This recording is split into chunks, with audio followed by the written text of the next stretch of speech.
Hey, welcome to Whitefields Community Church, Sermon Extra. I'm here with Pastor Nick Cady, who is the pastor of Whitefields Community Church. We're so happy to have you with us this week, and I hope you've enjoyed going through the book of Romans as we have, as we've looked at being under the law and now under grace, and just looking at some of the amazing things, that promises that are revealed to us as we've gone in now into chapter 8 of the book of Romans. And if you've missed any of our sermon series, I really encourage you to get over to whitefieldschurch.com and you can download and listen. We have a podcast as well. Get over there and download those messages. And if you've missed Sunday's sermon, the link will be here on the YouTube clip, at least, will be in the comment section. But today we're going to look at just one of those phrases in Christianity you hear all the time. It's probably one of the most common Christian platitudes that we hear. And it's found in verse 28 of chapter 8 of Romans 8:28, and it goes like this: and we know that all things work together for good for those who love God, to those who are called according to his purpose. And this is one of those verses where you hear it a lot, and sometimes people just don't understand it. They think they understand it. And one of the things I just wanted to point out before we get to the question was, just the fact that all things, that word, it's all inclusive. All things work together. And so my question is, do all things really work together for good for those who are called according to God's purpose and love God? Well, obviously I have to say yes, or else I'd have to turn in my pastor card and say that I disagree with what it's saying, which I do absolutely agree with what it's saying, not just because I have to, but I actually do. And so, do all things work together for those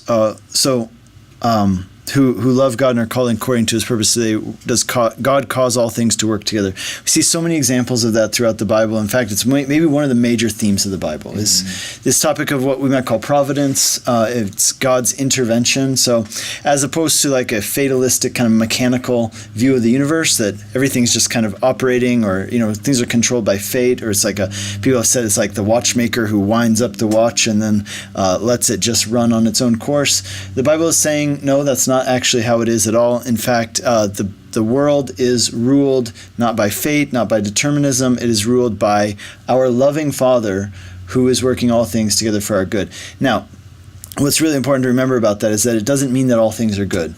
It doesn't mean that if you just look at things from the right angle, everything's actually good. If you look at it right. It doesn't mean that. It means some things are legitimately bad, and God allows even bad things to happen to his kids. We made this point yesterday talking about Jesus, that if Jesus was the only begotten Son of God, and yet God allowed him to suffer, and not just in his death on the cross, but he suffered thirst, he suffered sorrow over the loss of his friend, he suffered sleeplessness. You could go down the line, all of the things.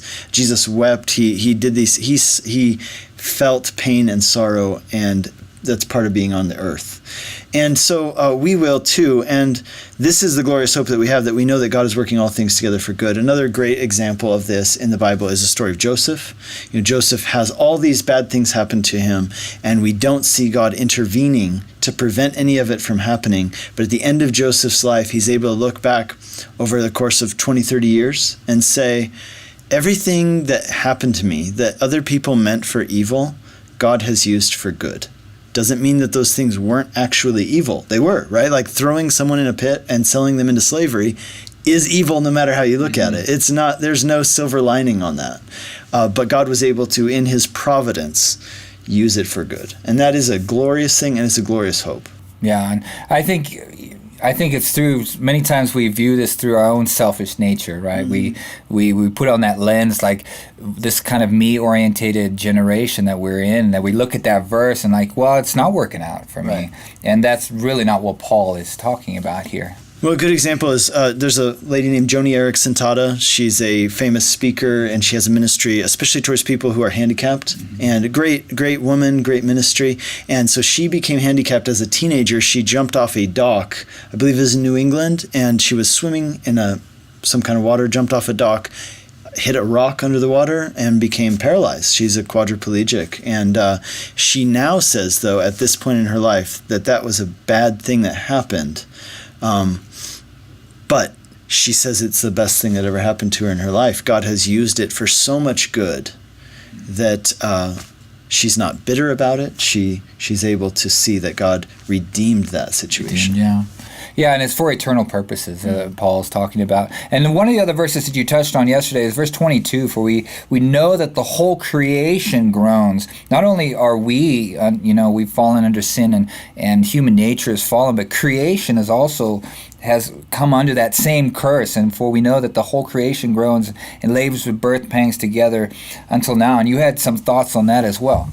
Yeah, so we mentioned too that part of the creation is us. So we are part of creation. We're not all of creation. There's more to it, right? The trees outside, you can imagine they groan under the weight of pollution, right? The rivers and the oceans groan under the weight of pollution, waiting to be set free and liberated, like it says there in verse 21, that the creation itself will be liberated. That's the hope.